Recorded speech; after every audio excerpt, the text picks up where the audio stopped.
बात है कि महर्षि वेदव्यास अपने आश्रम में तरुण ब्रह्मचारियों को व्याख्यान दे रहे थे। इस व्याख्यान के दौरान वे बता रहे थे कि तरुण ब्रह्मचारियों को स्त्रियों से हमेशा सावधान और सतर्क होना चाहिए, क्योंकि काम का आवेग बहुत शक्तिशाली होता है। अतः किसी भी ब्रह्मचारी के शिकार हो जाने का खतरा है।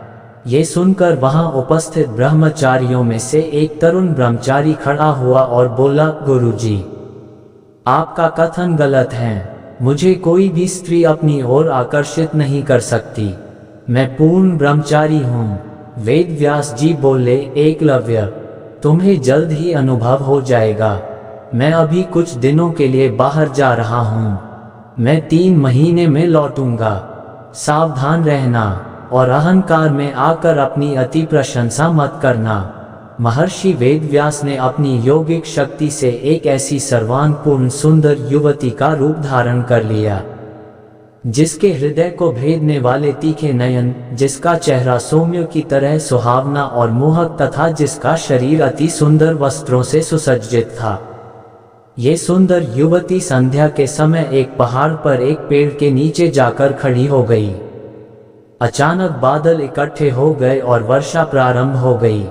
संयोग से उस समय एकलव्य भी जंगल से आते हुए पेड़ के पास से ही गुजर रहा था। उस युवती को जंगल में ऐसे अकेला देख उसे दया आ गई। उसने उससे संबोधित करते हुए कहा, अरे ओ देवी जी, अगर आप बुरा ना माने तो मेरे साथ आकर मेरे आश्रम में ठहर सकती हैं। युवती बोली, क्या तुम अकेले रहते हो? क्या वहां कोई अन्य स्त्री हैं?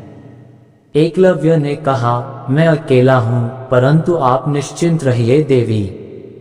मैं पूर्ण ब्रह्मचारी हूँ।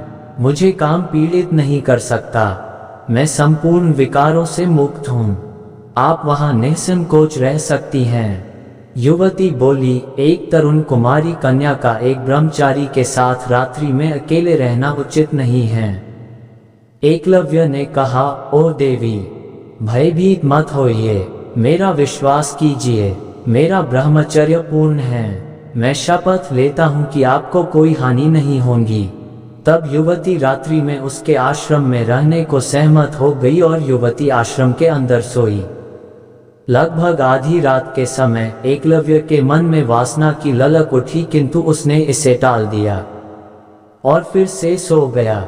इस बार तेज ठंडी ठंडी हवाएं चलने लगी। एकलव्य उठा और दरवाजा खटखटाया और कहा, ओ देवी, बाहर बहुत ज्यादा ठंडी हवाएं चल रही हैं। मैं इन्हें सहन नहीं सकता, इसलिए मैं अंदर सोना चाहता हूँ। तो उस युवती ने दरवाजा खोल दिया। अब एकलव्य अंदर सो रहा था। इस बार फिर उसके मन में एक तीव्र वासना की ललक उठी। इस बार क्योंकि वह उसके निकट सो रहा था, अतः वह उसकी श्वासों को सुन रहा था तथा उसकी महक को महसूस कर रहा था। एक बार फिर उसके मन में वासना की प्रचंड लालसा उठी। इस बार वह अपना विवेक खो बैठा और उठकर उस सुंदरी का आलिंगन करने के लिए आगे बढ़ा ही था कि वेदव्यास ने अपना असली रूप धारण कर लिया और कहा, ओ मेरे प्रिय एकलव्य, कहाँ है तुम्हारा पूर्ण ब्रह्मचर्य? क्या तुम अब भी पूर्ण ब्रह्मचर्य में स्थित हो? क्या कहा था तुमने जब मैं व्याख्यान दे रहा था? एकलव्य ने शर्म से अपना सिर झुका लिया और बोला, गुरुजी, मुझसे बहुत बड़ी गलती हो गई। कृपया मुझे क्षमा कर दीजिए। इस कहानी से हमें सीख मिलता है, जब एक महान इंसान माया के प्रभाव में फंस सकता है तो हम क्या चीज हैं। इसलिए एक ब्रह्मचारी को हमेशा सावधान रहना चाहिए।